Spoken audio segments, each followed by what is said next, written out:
Sonex aircraft is another great option for home builders, and this A model was available to scratch build or as a full kit. Jim built from a kit. Alright, well today I'm in Lake City, Florida. Stopped by the Suwannee County Airport to check out this Sonex here.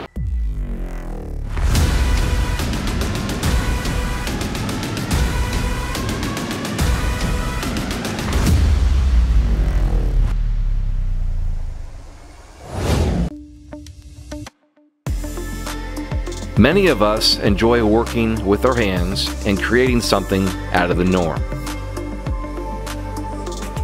And there are those of us that choose to put that effort into building an airplane. Some dream about it, others keep after it and get it done. I'm Jim Culp, and I'm here at Suwannee County Airport in Live Oak, Florida, where my EAA chapter is based. And I have my plane hangared here.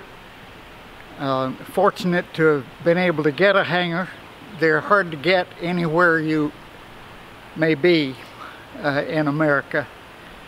I have a rental here at $166 a month, which is quite reasonable. I've seen them $1,500 a month in different places if you can get them. So what is it that we're building here, and which engine did you choose to power it with? A Sonex aircraft from Oshkosh, Wisconsin. I bought what's called a complete kit. This is the A model. They now have a B model.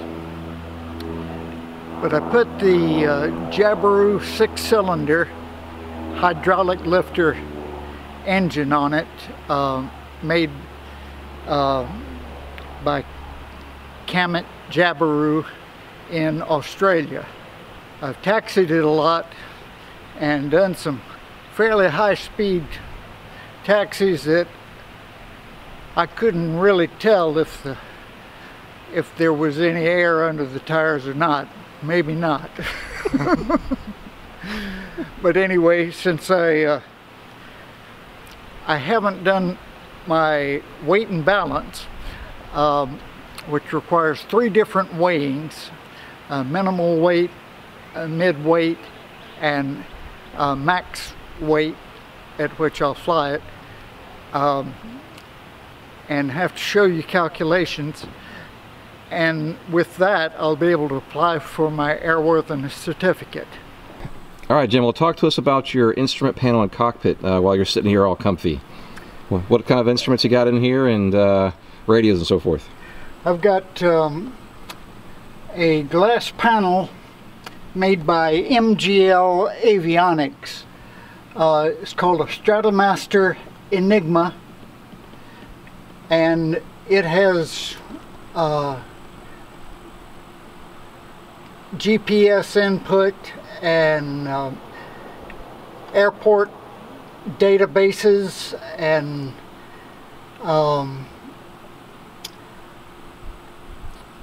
gives a complete readout either in the form of circular dials or bar graphs for the amount of fuel aboard, the cylinder head temps, the exhaust gas temps,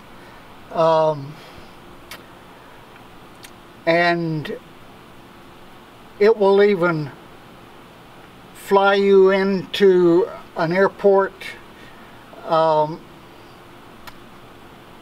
a instrument approach. I came away from home without bringing my aircraft key, and I thought I had one up here, or more up here, but I haven't found it. So that's the deal why I'm not turning it on. All right, even so, without the keys, what would be the starting procedure with this this engine and carburetor and the fuel tank? It's a unique situation, isn't it? Yes, well, to start, of course, master on,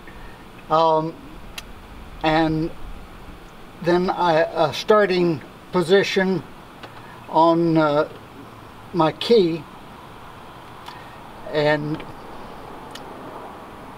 switches for turning my avionics on, including position lights, and I've got nav lights, and I can make them strobe, and have landing lights left, right, and a wig-wag.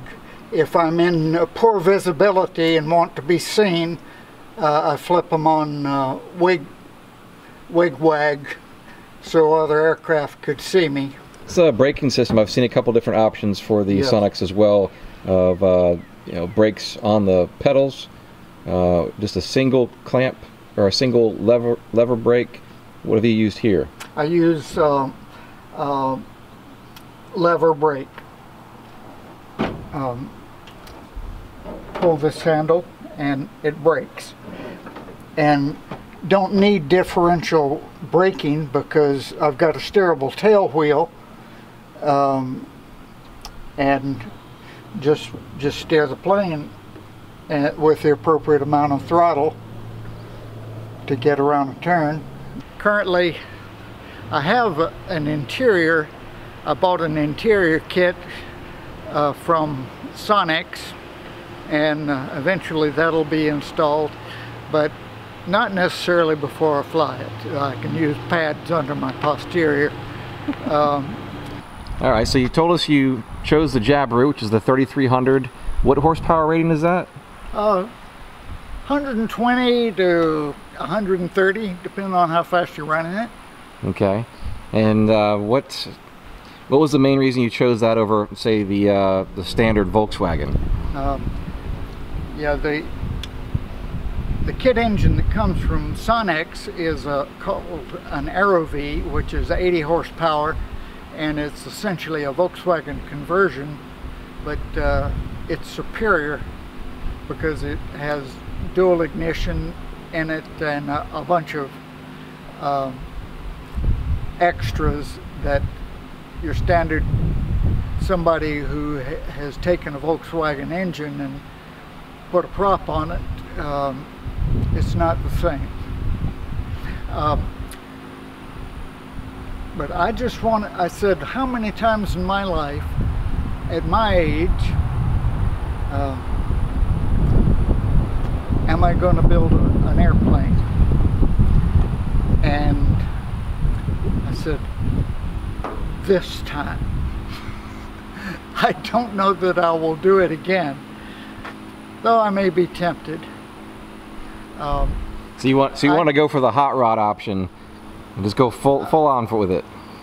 I want this plane to move and move out, and these do. You can fly it easily in miles an hour, 170 miles an hour, maybe a little more, straight and level. But cruising, you'd probably fly at about 150. Hey everyone, let me take just a moment to thank our sponsors that make all of this possible. Great companies like Airworx, Airtech Coatings, Clemens Insurance Agency. Find links to each of their websites in the description below, and tell them you found them here on the Experimental Aircraft channel. And if you haven't already, I invite you right now to subscribe, hit the like button for this video, and check out our affiliate links in the description below. All right, Jim, well, tell us what's left to do on this beautiful aircraft, and when do you think you might be doing the first test flights? I've got to get it weighed and calculated at 3 different weights, and once I have those calculations and proving that it's within allowable CG at each of its weights, then I'll be able to get my airworthiness certificate, and we'll call the man to come. Probably be a designated examiner. So is that your goal for 2021, is get this thing registered and get it flying? Yeah. Before the end of the year? Oh yeah, but for sure. All right, Jim, well, thanks for giving us a tour around your aircraft today. I understand you have a very active EAA chapter here. You want to tell us a little bit about when you guys meet maybe, and how many people are in your group? We have about 125 members at a meeting. Members, anybody's welcome. We probably have, the last meeting, I think I had about 125 show up. So it's a very active chapter. And we put on air show and kids events and young eagles here. A lot of young eagles flying by our group. Very proud of it. Well, of course, I couldn't travel all the way to see Jim and not sit in his airplane. Join us next week for a new episode on the Experimental Aircraft channel. Remember to like and subscribe. Check out our brand new website at experimentalaircraftchannel.com. I'll see you in the next episode. Thanks for watching.